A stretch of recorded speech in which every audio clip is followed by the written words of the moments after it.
Welcome back to another episode of Let's Talk Boxing. I'm Leti. I'm LB.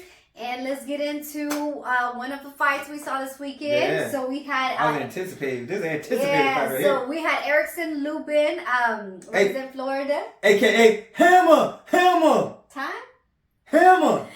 Versus Luis Arias out of Florida as well. Yeah. So we got to see Erickson, Lubin the back. Return. Yeah, and he looked good. Man, Erickson Lubin, he came out and he looked sharp. And I'll say this, you going into this fight, you were wondering if he was gonna be timid. So what'd you think? Was he timid or what? I know. I was like, I wonder how he's gonna be, and he was not. I feel like he did not have no PTSD over his last fight. I think he came out and he was banging when he needed to, throwing them shots. I do gotta say though that the fight got a little dirty. I'm not even gonna lie. I feel like the fight got dirty or somebody got dirty? I feel like Luis Arias was kind of playing dirty, and I just was not for that. I do not like dirty box. It's you're already putting your life in the ring. Yeah. I dislike dirty fighters. It seemed like there was a lot of shots behind the head. It was. And I thought that at one point the ref was going to take a point. I thought actually he was. There was one where he literally almost turned Lubin, got him in the back of the head, and then just came and did give him a dirty punch. Yeah. I thought he should have took a point off at that point because when I think he warned him. He got a lot of warnings. But anywho, Lubin handled his business. Yeah, Lubin. I was very impressed with Lubin, and I didn't expect him to come out and be timid just for the simple fact of, whenever they ask him about that Fundora fight, he always says, "Hey, I was up on that scorecard." He wanted to, finish the fight. And so he came out and he pretty much showed that exactly. Yeah. After that layoff, because it's been a while since he's fought, he definitely was very sharp. He showed some good movement at times.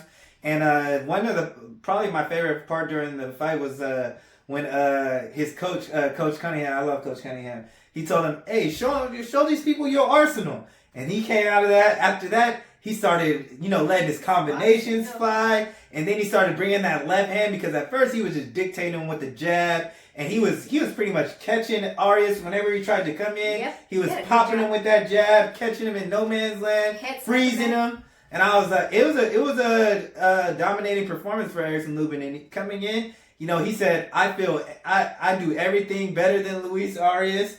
And he said, I'm going to punish him. And he came out here, and that's exactly what he did. Yeah, now the stoppage was controversial. I'm going to even say I think the stoppage was a little premature because I feel... you thought he made the count? Oh, absolutely. I absolutely think because I feel like the ref didn't even say 10. Yeah. Because he was at 9 and then he waived it. So I think he should have said 10, and I just think that it was premature. I think the fight could have gone on. Yeah, I thought it could have gone on. And shoot, maybe the ref was like, I've had enough. I had enough of telling you to stop doing what you're doing. Yeah, but it was definitely stopped premature. But it was a great performance to see Lubin come back and get a win and look impressive like he did. Yeah. So I'm definitely looking forward to seeing him back in the ring. So now let's get into he called out a couple fighters. Mm-hmm. Is there any matchups you want to see?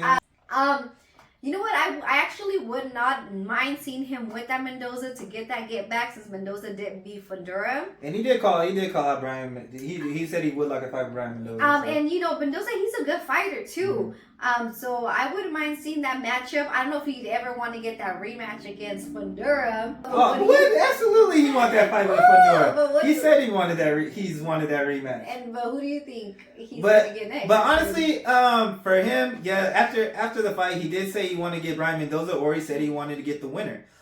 So Brian Mendoza is currently the interim champion for 154. And we know that Damas just won, and he was the interim champion. So, I would like him to get those opportunities to fight for the interim title, just to get him closer to that chance to get a title shot. And I say that because, when he was at 154, he climbed his way up to fight Jamal Charlo. Mm-hmm. And, he was a highly touted prospect. And Jamal Charlo wiped him out in the first round. He got stopped in the first round.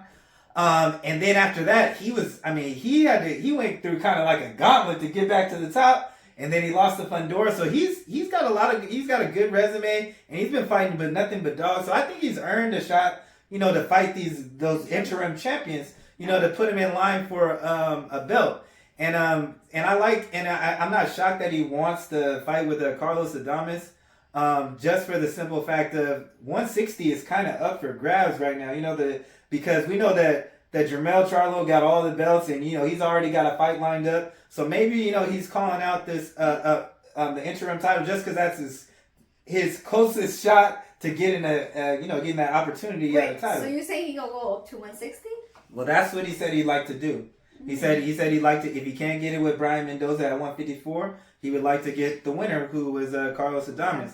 And so I'm thinking he's like, wherever I can. This is my opinion. Like, I feel like he feels like wherever I can get my title shot first, that's where I want to go. But the good thing about him, if he does fight Adames was also at 154 too, not too long ago. So at least, it's they both were at the same division. But I will say this also about Erickson Lubin. He actually, this is the biggest I've actually seen him look. He looked pretty big, in there against Luis Arias. So, but Adames, that 160, his power is different up there. It is. But the fight, I definitely want to see a Fundora rematch though. Damn, I think everybody was tuning into that just to see how that's gonna replay because. And because it was such a big fight, it'll do good numbers. Fundora is probably looking to come back strong too, but I think they do have a fight with Mendoza lined up. But shoot, maybe if Mendoza and Fundora, if that ends up being a rematch, maybe Lubin can get the winner. That'd be good right there. Yeah, that'll give him a shot at the interim title. Yeah. But we just gonna have to wait and see what's next for him. Yeah. So, but we just can't wait to see. Yeah. So, but that's all we got. It was a great performance from Erickson Lubin in his fight back. Mm-hmm. We just can't wait to see what's next for him. But let us know below what you guys thought of the fight, or who you guys want to see him get matched up with next. But that's all we got. So thanks for tuning in, y'all. And don't forget to like, comment, and subscribe. Or talk your shit. And